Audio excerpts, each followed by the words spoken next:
Syria's war is a mess. After 4 years, the conflict is divided between 4 different sides on the ground.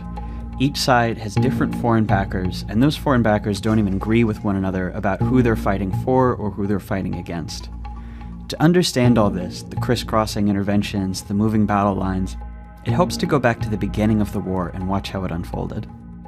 The first shots in Syria's war are fired in March of 2011 by Syrian dictator Bashar al-Assad against peaceful Arab Spring demonstrators. In July, some of the protesters start shooting back, and some Syrian troops even defect from Assad's army to join them.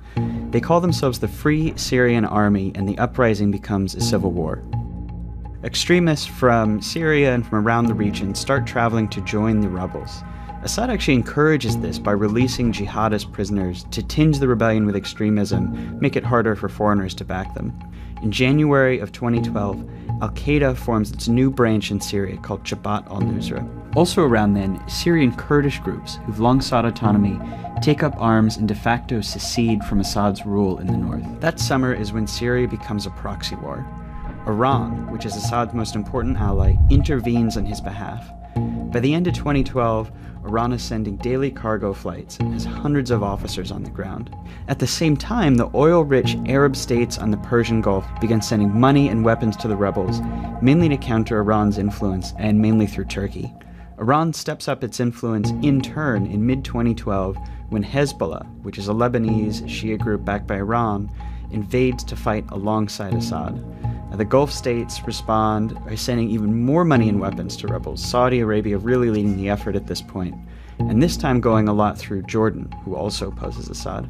And by 2013, the Middle East is divided between generally Sunni powers on one side supporting the rebels and Shias on the other side supporting Assad.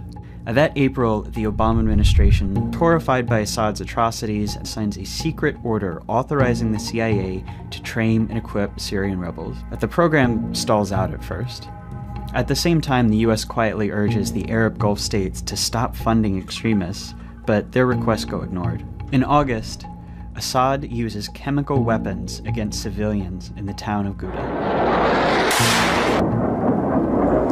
Men, women, children lying in rows, killed by poison gas. It is in the national security interests of the United States to respond to the Assad regime's use of chemical weapons through a targeted military strike. Russia proposed on Monday that Syria surrender control over its chemical weapons to the international community for its eventual dismantling to avoid a U.S. military strike. The US ends up backing down, but the whole thing establishes Syria as a great powers dispute, with America against Assad and Russia backing him. Just weeks later, the first American training in arms through that CIA program finally reached Syrian rebels. The US is now a participant in the Syrian war. In February of 2014, something happens that transforms the war.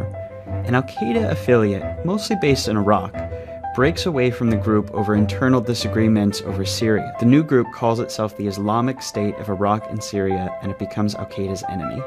ISIS doesn't fight Assad. Instead, it fights the other rebels and it fights the Kurds, carving out a mini-state in Syria that it calls its caliphate. And that summer, it marches across Iraq, seizing territory and galvanizing the world against it.